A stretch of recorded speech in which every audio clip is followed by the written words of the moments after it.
Yes, we're with Gwinnett Fire and Police and Gwinnett County Fire, and just hearing from them, you really have to give kudos to these first responders who are really smart in fighting this fire. They absolutely stopped it from spreading further than it could have gone, and the information that's coming out is really, as devastating as this fire was, we're very fortunate that it didn't spread further. There was definitely the capacity for this to be much, much worse, so we want to hear directly from the source right now. I'm joined live by Gwinnett Police to first talk about your response to this, when you heard of it, and how you activated there.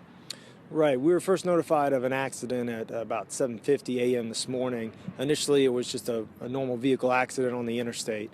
As officers were approaching the scene, they described fireball in the sky, really.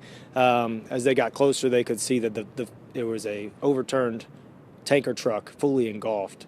At that point, the entire 85 northbound was shut down for traffic.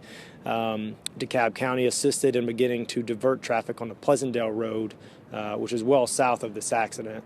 As a precaution, drivers that were stopped between the accident and where traffic was being diverted were all evacuated out of their vehicles. The reason for this is because after this fire exploded in the way that it did, the fuel began to spread into the sewer drain. It spread fairly quickly. While on scene trying to evacuate drivers, officers looked over southbound Interstate 85 and they could see explosions coming out of the manhole covers is what they described. At that point, traffic was stopped on Interstate 85 southbound at Beaver Ruin, obviously as also a precaution. The access road, Dawson Boulevard, which runs alongside 85, several of those businesses were also evacuated for fear that they might share the same sewer system and be subject to more fire damage also. In an emergency response like this, it sounds like it was all hands on deck. I was passing fire departments from all over the metro on our way here. How do you activate and make sure you get people where they need to go when it's so vital that you respond quickly? When incidents like this, it doesn't take long for the news to spread. Most agencies are fairly well about just offering services as soon as they see anything like this is occurring. There's programs in place that notify emergency personnel as needed all over. Like I said, where we are here is just north of DeKalb. I know DeKalb Fire responded with a fair amount of their services also, so thanks to them on that. We do know at this time that there was one reported fatality. We don't know what vehicle or who that person is at this time. Fire crews are still working the truck right now, the fire to have it contained just to that one initial scene. But we do have the fire department here with us to answer further those questions. And that's a great idea. Let's bring the fire department in right now because I know that they're in on this investigation as well. And sir, first of all, just the quick thinking of the firefighters on the scene that really prevented this from getting any worse than it was. Can you just talk about that? Yes, so our initial call came in just after 7:50 a.m. this morning. It was initially just a vehicle accident that was I-85 northbound at Jimmy Carter, and when that unit was approaching, that's when we were also dispatching a tractor-trailer fire in that same area.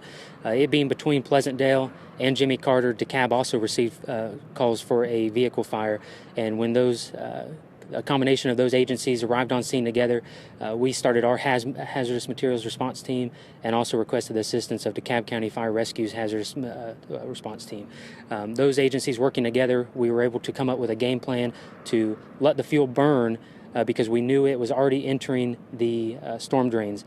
And as it was making its way under I-85 southbound and also down to Crescent Drive, where it actually came up through storm drains in front of Ole Mexican Foods on Crescent Drive. That's when it spread to some brush and also involved a power pole that caused a power outage in the area. The spreading of the fuel underground, we chose not to put additional water or firefighting foam on it at that time because we didn't want it to continue to spread south of that location where the fuel was already going. So we allowed it to burn and control those spot fires. And also the quick actions of additional responders and of the law enforcement in the area. We were able to evacuate the people that were stuck in traffic going northbound on I-85 back to Pleasantdale, get them out of their cars immediately, not knowing where this fuel was going to spread underground. They were able to evacuate them over to Dawson Boulevard and also evacuate those businesses fairly quickly just so that everybody was in a safe area. Looking at the flames, it looked so intense, it looked so hot. I would imagine the capacity for damage to the road is pretty high. Yes, so From the incident commander, we have information that this was 8,500 gallons of fuel, 7,500 of that being gasoline and 1,000 of that being diesel fuel, combined with whatever was in the tractor trailer saddle tanks. When that first erupted, it starts to burn away the aluminum tanker, and that's what ends up spilling more of the fuel, not being able to contain it, and it going underground. So we were able to let that burn, manage the other spot fires, and also make sure that people were safely a safe distance away. Thank you so much for your time. We really appreciate it. And just like he said, I think to reiterate the fast thinking that really prevented this from getting any worse. He's talking about it going under the interstates, a manhole cover fires, a power pole that caused fire, also caused some sort of power outage in the area. So really the fact that they were able to contain this as quickly they did, really hats off to the first responders who thought very quickly and were able to contain this. Certainly, though, it sounds like this is going to be a long investigation as they figure out the damage to the road, how bad that's going to be. It's going to be a long time before we see northbound reopened. Jeff and Christy? Wow.